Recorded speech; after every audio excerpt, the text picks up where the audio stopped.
पूनिया आप सभी का हमारे अपने RPSC education classes YouTube channel के इस ऑनलाइन एजुकेशन प्लेटफॉर्म के ऊपर एक बार पुनः हार्दिक स्वागत करता हूं।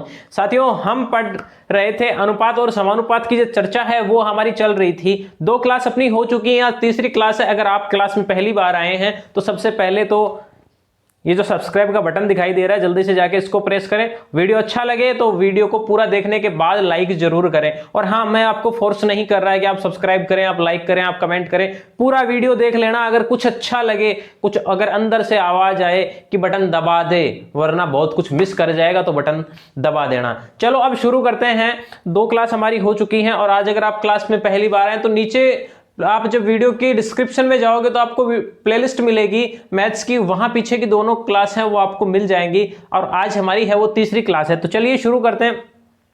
हम कर रहे थे अनुपात और समानुपात के एग्जाम्पल, और मैं कुछ एग्जाम्पल और लिख रहा हूं। मैं क्वेश्चन यहां लिख रहा हूं कि मुझे ये कहा गया है कि जो ए है, ए बी से 40% ज्यादा है।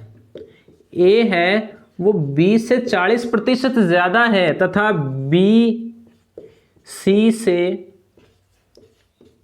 30% कम है। तो बताना क्या है, पूछा क्या है, ए अनुपात बी अनुपात सी की वैल्यू पूछी है। दिया क्या है कि भैया ए है वो तो बी से 40% ज्यादा है, बी है वो सी से 30% कम है। यहां देखो, यहां तुलना किसकी हो रही है, ए और बी की, और यहां किसकी हो रही है, बी और सी की। इसका मतलब बी तो दोनों जगह क्या आएगा, कॉमन।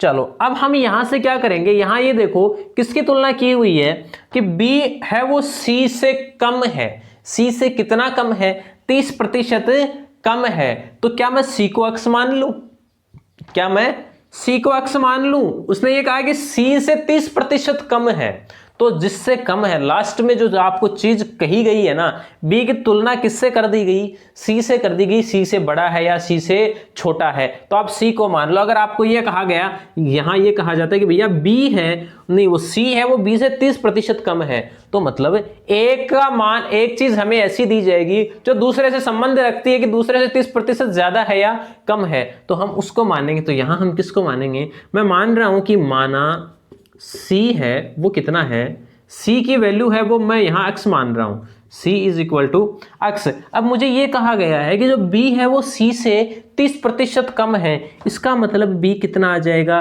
30% कम करने का मतलब क्या है, या तो आप क्या लिखो, x माइनस x का 30%, तो x गुणा 30/100। मतलब ये इससे C का मान x है तो C से 30% कम हो गया ना। या सीधा तरीका मैं आपको बताऊं कि 70x लिख दो, इसको 70x/100।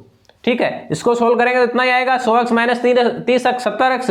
तो यहां इसको B का मान सीधा है वो क्या लिख दो, B का मान सीधा ही 70x है वो हमें लिख देना है। चलो उसके बाद हम क्या करेंगे, जब B की वैल्यू हमारे पास आ गई और C की वैल्यू हमारे पास आ गई, हमें क्वेश्चन में कहा है कि भैया A है वो B से 40% ज्यादा है।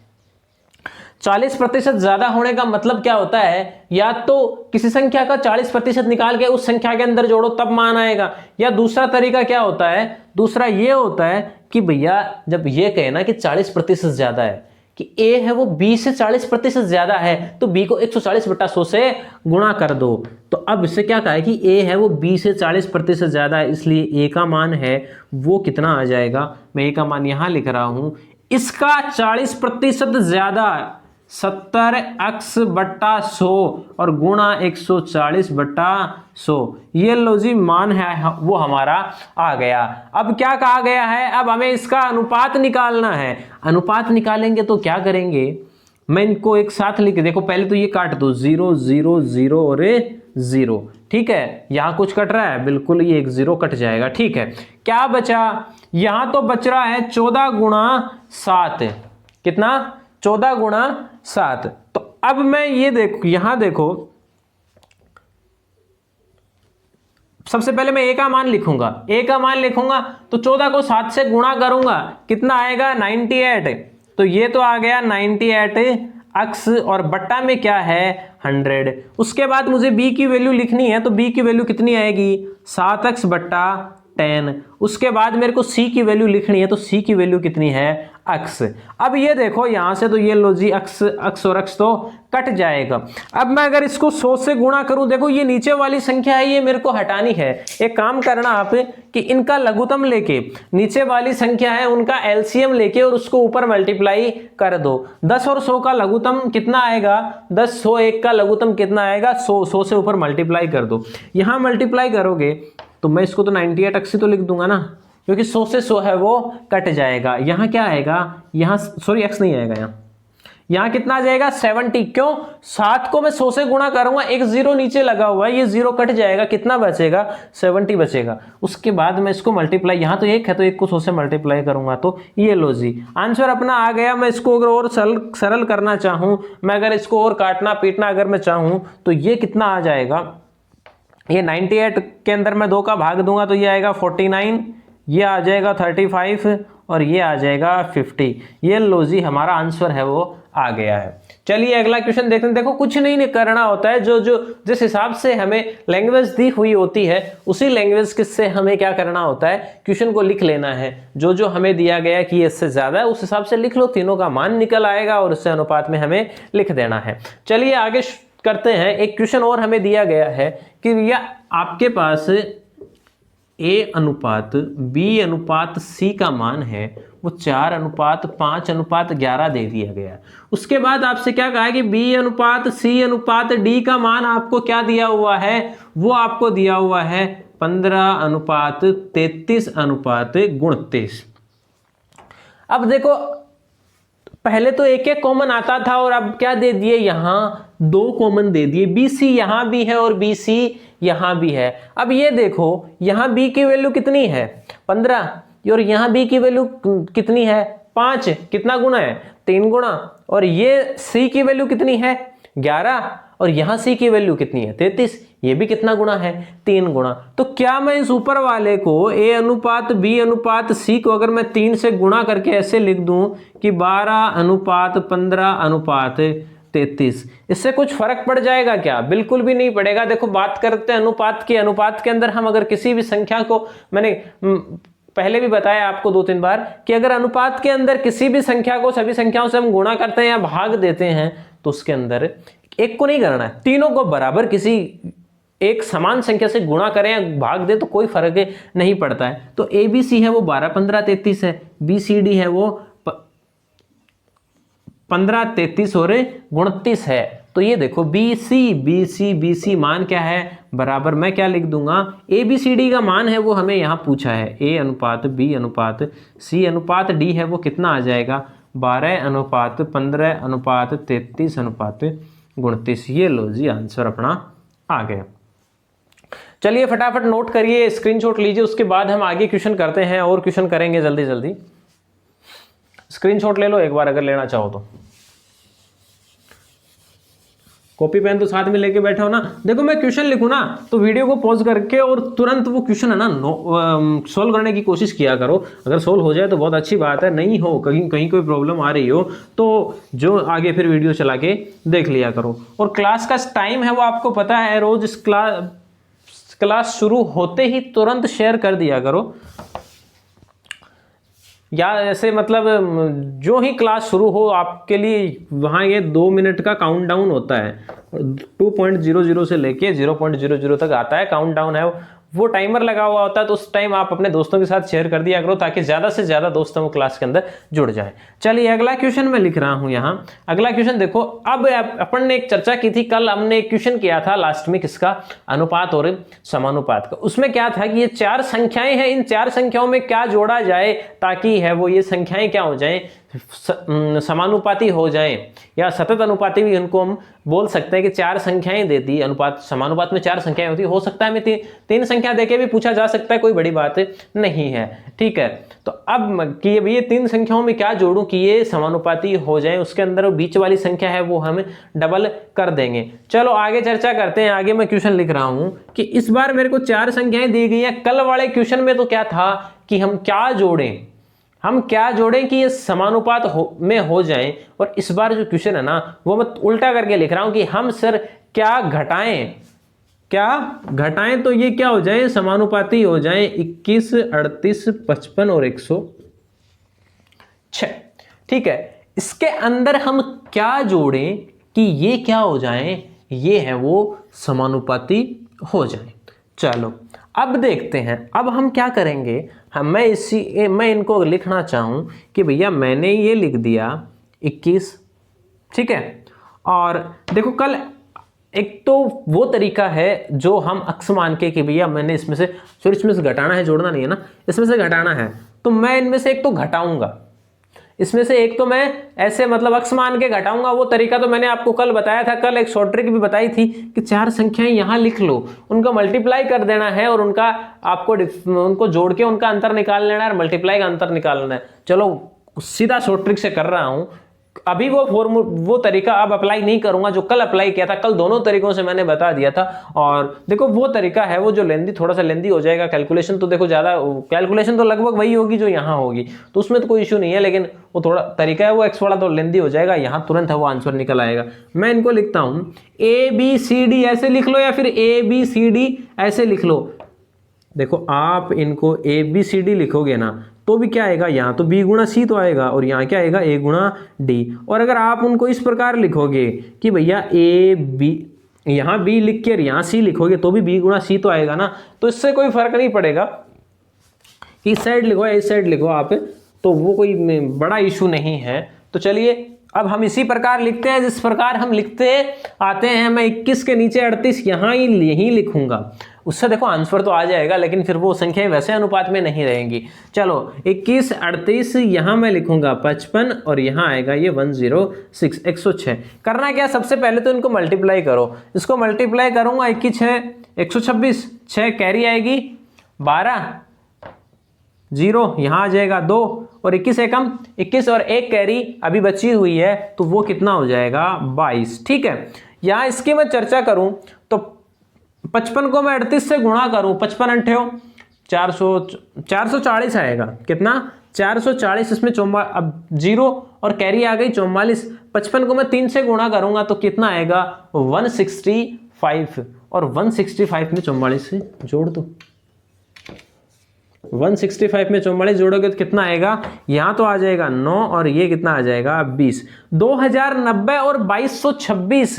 ठीक है, ये तो आ गए इनको गुणा करने के ऊपर। अब मुझे क्या करना है, मुझे इनको जोड़ना भी है, 106 में 21 जोड़ूंगा कितना आएगा 127, और 55 में अगर मैं 38 जोड़ूंगा तो ये आएगा 93। अब क्या करना है, 4 संख्याएं हमारे पास आ गई ना, इन दोनों के अंतर में इन दोनों के अंतर का भाग दे दो। यहां लिख रहा हूं कि x इक्वल टू वो संख्या x है जो इसमें से घटानी है, इन दोनों का अंतर निकालो। 2226 में से 2090 घटाओगे, देखो 2090 में 10 जोड़ते ही कितना बचेगा, कितना हो जाएगा, 10 जोड़ते ही कितना होगा 2100, और 2100 में अगर मैं 126 जोड़ूं तो 2226 बन जाएगा ना, 2100 के बाद में 2200 और 2226, तो ये तो कितना हो जाएगा 126 तो वो और 10 वो 136। ऐसे कैलकुलेशन करनी सीखो। उसके बाद देखो 93 और 127, 7 जोड़ूंगा तो कितना होगा 100 हो जाएगा। उसके बाद 27 और ऊपर, तो 27 के अंदर 7 जोड़ दो, कितना आएगा 27 के अंदर, जब मैं बिल्कुल सही है, 27 के अंदर मैं 7 जोड़ूंगा तो कितना आएगा 34। अब मैं इसको अगर डिवाइड करना चाहूं तो 34 को 4 से मल्टीप्लाई करेंगे, 4 चौक 16, 6 1 कैरी और 4 3 12 और 1 13, मतलब 4 बार है वो इसका भाग जाएगा। यानी x का मान है वो हमारे पास 4 है, इनमें से अगर मैं 4 घटा दूंगा, इस बार घटा रहे हैं हम, इनमें से 4 घटा दूंगा ये तो इनका जो ये है जो ये अनुपात में बराबर हो जाएंगी। अब मैं 4 घटा के देख रहा हूँ, 21 में से 4 घटाऊंगा 17 बचेगा, और यहाँ 38 में से 4 घटाऊंगा 34 बचेगा, इसमें से 4 घटाऊंगा 51 बचेगा, और इसमें से 4 घटाऊंगा 102 बचेगा। 17 दूनी 34 और 51 दूनी 102, 1/2 बराबर 1/2। अनुपात बना या नहीं बना, इसका मतलब अपना जो आंसर है वो क्या है, सही है। चलिए आगे चर्चा करते हैं, अच्छे क्वेश्चन करने जा रहे हैं। देखो ऐसे क्वेश्चन ही मोस्टली हमारे जो स्टेट गवर्नमेंट की एग्जाम होती है उनमें मोस्टली ऐसे क्वेश्चन ही हैं वो पूछे जाते हैं। ठीक है, चलिए आगे चर्चा करते हैं। अब देखो आगे एक क्वेश्चन और लेते हैं जिसमें से मेरे को ये कहा गया है कि इस बार भी है ना 3 राशियों की है वो जो तुलना है वो की गई है। मतलब 3 राशियों की में ए, बी और सी हैं, उनमें एक बार फिर संबंध दिया गया है। मुझे ये कहा गया है कि सर ए का 30%, क्या ए का 30%, चलो 40% कर लो इसको, ए का 40% इज इक्वल टू बी का 0.4, क्या ए का 40% इज इक्वल टू बी का, ये 4 तो इस साइड में आ गया ना, इसको 0.6 करो। ए का 40% इज इक्वल टू बी का 0.6 और इज इक्वल टू सी का 20%। ठीक है, नहीं सी 20% तो शायद लिख लिया ना, यहां ये लिखो कि सी का है वो 2/5। ये तीनों बराबर हैं तो आप मुझे एक काम करो, ए बी और सी का है जो रेशो निकाल के बताओ। मतलब 3 तरह की यहां चीजें दे दी, एक जगह तो प्रतिशत लगा दिया, एक जगह पॉइंट में संख्या है उसको गुणा कर दिया और एक जगह भिन्न वाली संख्या उसको गुणा कर दिया। यानी ए का 40%, बी का 0.6 और सी का 2/5 भाग बराबर है, तो इनका अनुपात है वो क्या होगा। अब ये देखो 40% को मैं क्या लिख सकता हूं, ऐसा कैसा लिख दो, का मतलब गुणा होता है, ए गुणा 40/100 इज इक्वल टू बी गुणा, मैं यहां से पॉइंट हटाऊंगा तो 6/10 बचेगा या नहीं बचेगा। ठीक है, उसके बाद क्या आएगा, सी है उसका कितना है 2/5, इसके अंदर कुछ भी नहीं करना है। ये क्या होगा 20 दूनी 40 और 20 पंजो 100। ठीक है, और इसको अगर मैं काटूंगा किससे, 2 से काटूं तो ये 3 आएगा और ये कितना आएगा 5। अब ये देखो नीचे तीनों में क्या आ रहा है 5, तो इसको छोड़ दो क्योंकि भाई एलसीएम 5 आएगा, 5 से मल्टीप्लाई करूंगा, 5 से 5 कट जाएगा, ऊपर क्या बच रहा है मेरे दोस्त, ए अनुपात बी अनुपात सी इज इक्वल टू 2:3:2। ये लो जी आंसर है वो अपना आ गया। कुछ भी नहीं करना है, देखो जैसे जैसे क्वेश्चन की लैंग्वेज आपको दे रखी है, जैसा जैसा क्वेश्चन में बोल रखा है बिल्कुल वैसा करते जाओ, इसके अलावा कुछ भी तो नहीं करना है। जो हमने देखो ना तो हमने कुछ नया जोड़ा है ना कुछ यहां से हटाया है। ए का मतलब गुणा होता है, नया तो हमने कुछ जोड़ा ही नहीं ना, इसका मतलब ही तो लिखा भैया। ए का 40% का मतलब क्या होता है, ए का 40% का मतलब होता है ए गुणा 40/100, बी का 0.6, पॉइंट हटाऊंगा 6/10 हो जाएगा, का मतलब गुणा होता है, सी के आगे भी का मतलब गुणा होता है, 2/5 लिखा हुआ होता है। सोल्व कर लो इजीली, आंसर है वो आ जाएगा। चलिए नोट करिए, स्क्रीनशॉट लीजिए फटाफट, उसके बाद आगे बढ़ते हैं। चलिए अब आगे देखते हैं, आगे क्वेश्चन करते हैं। देखो अगला क्वेश्चन है वो हमें दे रखा है कि भाई a/2 is equal to b/3 और इज इक्वल टू c/5। ठीक है, a/2 is equal to b/3 और इज इक्वल टू c/5, ये अनुपात का निशान नहीं है, बराबर का निशान है। ठीक है, तो अब हमें क्या कहा गया है कि सर आप हमें क्या बताओ, a अनुपात b अनुपात c का मान बताओ। आप हमें a plus B plus C बताओ, आप हमें a plus B plus C by C बताओ, या बाई 2 कुछ भी दिया हुआ हो। ठीक है, चलिए अब हम चर्चा करते हैं इसके लिए। चलो ये लिख लो। चलो अब हम आगे देखते हैं कि कैसे होगा। सबसे पहले तो अगर अनुपात के अंदर आपको ऐसे क्वेश्चन दिए आए कि a बट्टा ये संख्या b बट्टा ये इज इक्वल टू b बट्टा ये संख्या इज इक्वल टू c बट्टा ये संख्या, अगर अनुपात में 3 या 4 अनुपात हैं वो आपको एक तरीके से मतलब बराबर दिए हुए हैं, 3 4 ऐसी संख्याएं दी हुई हैं, इज इक्वल टू मान लो d/7 लिखा हुआ है, इज इक्वल टू e/3 लिखा हुआ। तो ये अगर इस प्रकार अगर आए ना तो सबसे अच्छा सॉल्यूशन मैं आपको बताऊं, ये लो, तीनों संख्याएं हैं वो आपस में बराबर है, इसका मतलब ये किसी ना किसी के तो बराबर होंगी ना, ये किसी ना किसी संख्या के तो बराबर है ही ना। तीनों अगर आपस में बराबर हैं तो इसका मतलब क्या है कि ये किसी ना किसी संख्या के बराबर तो है, चाहे 1 है चाहे 2 है, या हम इसको कांस्टेंट 1 की जगह हम k भी मान सकते हैं, k मान लो, l मान लो, x मान लो, कुछ भी मान लो, कुछ भी फर्क नहीं पड़ता। तो अक्स से अब क्या होता है कि अक्स से कईयों को डर लगता है, तो वो डर निकालने के लिए मैं क्या कर रहा हूं, मैं यहाँ 1 मान रहा हूं। अब ये देखो a/2 इज इक्वल टू कितना है, a/2 इज इक्वल टू 1 है, तो इसका मतलब a है वो कितना आ जाएगा, a का मान 2 आएगा या नहीं आएगा। जब a/2 है वो 1 है तो भैया ये देखो a बटा 2 इज इक्वल टू 1, मल्टीप्लाई करूंगा 2 एकम 2, a इज इक्वल टू क्या आएगा 2। इसी प्रकार b इज इक्वल टू क्या आ जाएगा 3 और c इज इक्वल टू क्या आ जाएगा 5। ये लो 3 मान है वो आ गए। अनुपात अगर मैं निकालूंगा तो 2:3:5, ठीक है। उसके बाद मैं इसको अगर जोड़ूं तो 5 3 8 2 10, इसके अंदर मैं जोड़ के अगर a का भाग दूं, a का मान कितना है 2, 10 में 2 का भाग दूं तो 5। आंसर आया या नहीं आया? बात समझ में आई या नहीं है? जब 3 चीजें अगर ऐसे कुछ आपको अगर बराबर दिया हुआ हो तो आपको क्या करना है, आपको उनको आपस में किसी एक संख्या के बराबर कर देना है। जैसे 3 संख्याएं, 4 संख्याएं, 5 संख्याएं यहाँ बराबर दी हुई ना, तो आप तो सबके बराबर 1 मान लो और वहां से आपका मान है वो इजीली आ जाएगा। चलिए अब आगे चर्चा का देखो, अगला क्वेश्चन देखते हैं। अगला क्वेश्चन मुझे ये दे रखा है कि सर a प्लस बी अनुपात b प्लस सी और अनुपात c प्लस a है, वो मेरे को 6:7:8 दे रखा है। क्या दे रखा है?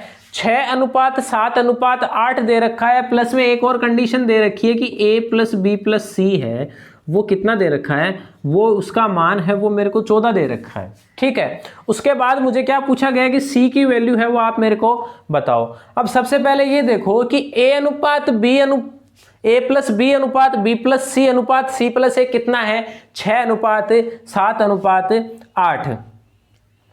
तो क्या मैं इसको ये लिख सकता हूं क्या कि a प्लस बी बट्टा 6 is equal to B plus C बट्टा 7 is equal to C plus a बट्टा 8। अब ये देखो ये कितना है, a प्लस बी a अनुपात b अनुपात c कितना है 2:3:5 है या नहीं है? तो इसको मैं क्या लिख सकता हूं, a बट्टा 2, b का अनुपात 3, b बट्टा 3, c का अनुपात 5, तो c बट्टा 5 इज इक्वल टू क्या आ रहा है 1। तो मैं इसको भी तो ये लिख सकता हूं ना, इसको भी मैं किसी कांस्टेंट के बराबर मान सकता हूं। यहाँ 1 भी लिख सकता हूं, लेकिन यहाँ मैं क्या लिख रहा हूं k लिख रहा हूं, xyz कुछ भी लिख लो कोई फर्क नहीं पड़ेगा, लेकिन यहाँ 1 नहीं लिखना। क्यों नहीं लिखना, वो रीजन है, वो अभी आगे समझ में आ जाएगा। तो ये चीज मैं इसको लिख सकता हूँ या नहीं लिख सकता? देखो बिल्कुल हमने ये क्वेश्चन सोल्व किया है, यहाँ हमने ये चीज देखी है, अनुपात 2:3:5 है, तो a बट्टा 2 बराबर b बट्टा 3 बराबर c बट्टा 5 इज इक्वल टू 1 हो सकता है। तो चलो यहां से आगे देखेंगे, a प्लस बी बट्टा 6 इज इक्वल टू k, तो a प्लस बी कितना आ गया 6k। यहां से b प्लस c है, b प्लस c की वैल्यू कितनी आएगी, ये b प्लस c की वैल्यू आ गई 7k, और यहां से है c प्लस a, इसकी वैल्यू कितनी आ गई 8k। चलो अब आगे देखते हैं। अब मैं क्या करूंगा, मैं इन सबको जोड़ूंगा, इसको इसको और इसको, ये बीच में बराबर का निशान है, उससे एक वाली ये a प्लस बी, ये तो इस एक साइड ले लूंगा b प्लस सी और c प्लस a, बाकी 6k 7k और 8k हम दूसरी साइड ले लेते हैं। मैं इनको जोड़ूंगा तो a plus B plus b plus C plus a, हर चीज 2 बार आ रही है, a b और c 2 बार आ रहे हैं, तो मैं इनको क्या लिख दूंगा 2 × a plus b plus c। देखो a प्लस बी में मैंने b प्लस सी जोड़ दिया और b प्लस सी में मैंने c प्लस a जोड़ दिया, a 2 बार आ गया, b 2 बार आ गया, c 2 बार आ गया, तो 2 × a plus b plus c हो गया। उसके आगे मैं क्या लिखूंगा 6k 7k और 8k जोड़ेंगे तो कितना आएगा 7 और 6 13, 13 और 8 कितना होगा 21k, ठीक है। अब ये देखो मुझे क्या है, क्वेश्चन में क्या दिया हुआ कि a प्लस बी प्लस सी की वैल्यू मेरे को 14 दी हुई है। क्या दी हुई है, मेरे को इसकी वैल्यू है वो 14 दी हुई है। तो मैं क्या लिखूंगा कि भैया जो k की वैल्यू आ रही है वो कितनी आ रही है 14 दूनी 28 और बट्टा में 21, और कितना आएगा 4/3 है। वो किसकी वैल्यू आ रही है, वो मेरे पास k की वैल्यू निकल के आई है कितनी 4/3। अब ये बताओ कि मैंने यहाँ है मुझे क्या निकालना है, मुझे c का मान निकालना है। अगर मैं a प्लस बी प्लस सी के मान में से मैं a प्लस बी का मान घटा दूं तो क्या मेरे को c मिलेगा या नहीं मिलेगा, यानी a प्लस बी प्लस सी, इसके मान में से अगर मैं b प्लस नहीं a प्लस बी घटाना c निकालना ना, तो a प्लस बी मैं अगर घटा दूं तो क्या मेरे को c का मान मिलेगा या नहीं मिलेगा। तो मैं क्या कर रहा हूं a प्लस बी प्लस सी का मान तो मेरे पास कितना है, इसका मान तो मेरे पास आया है 14। अब ये क्या है आगे a प्लस बी, तो सर a प्लस बी का मान हम कहां से निकालें, देखो a प्लस बी का मान मैंने ऊपर लिखा है, ये रहा a प्लस बी कितना है 6k, यानी a plus B is equal to कितना है 6 के, तो अब मैं क्या निकालूंगा, के का मान 4/3 ये रहा, तो इसका मतलब a प्लस बी का मान कितना आएगा, 6 गुणा 4/3, यानी ये मान कितना आ गया, 8 आ गया। तो 14 में से यहाँ से 8 माइनस कर दो, आंसर कितना आएगा, आंसर आ गया आपका 6। ठीक है, उम्मीद करता हूँ कि जो बात बताई है वो अच्छी तरीके से समझ में आई होगी। देखो इतना ज़्यादा कोई लेंथी टॉपिक नहीं है और ना ही इतना ज़्यादा लेंथी क्वेश्चन है, थोड़ा सा कंसेप्ट लगाने की जरूरत है कि आखिर हुआ कैसे। देखो ये चीज़ हमने अच्छी तरीके से पढ़ी थी, बहुत साधारण सी चीज़ थी है। अगर a/b बराबर b/c बराबर c/5 है तो हम इसको क्या इसका अनुपात क्या निकल के आएगा, 2:3:5। अगर ये अनुपात दिया हुआ आता तो हम इसको इस फॉर्म में लिख सकते हैं।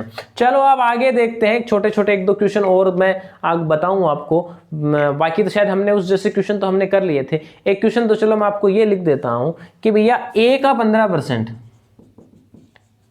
इज इक्वल टू b का 25%। तो a और b का अनुपात बताओ, तो आप यहां क्या करोगे, a गुणा 15/100 इज इक्वल टू b गुणा 25/100।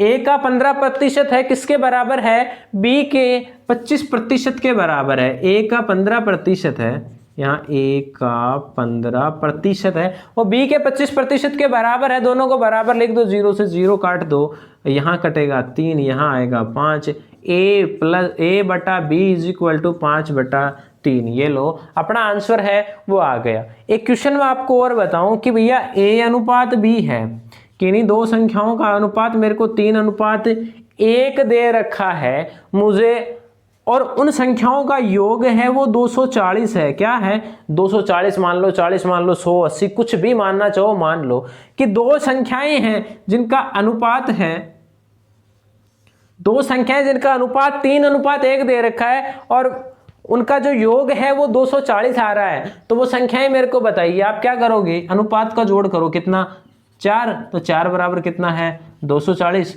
तो 1 बराबर कितना आएगा, 4 का भाग दे दो, 60 आएगा। तो इसका 1 वाले का मान तो आ जाएगा 60 और 3 वाले का मान आएगा 180। आंसर अपना आ गया 180 और 60 जोड़ोगे तो 240 आ रहा है ना।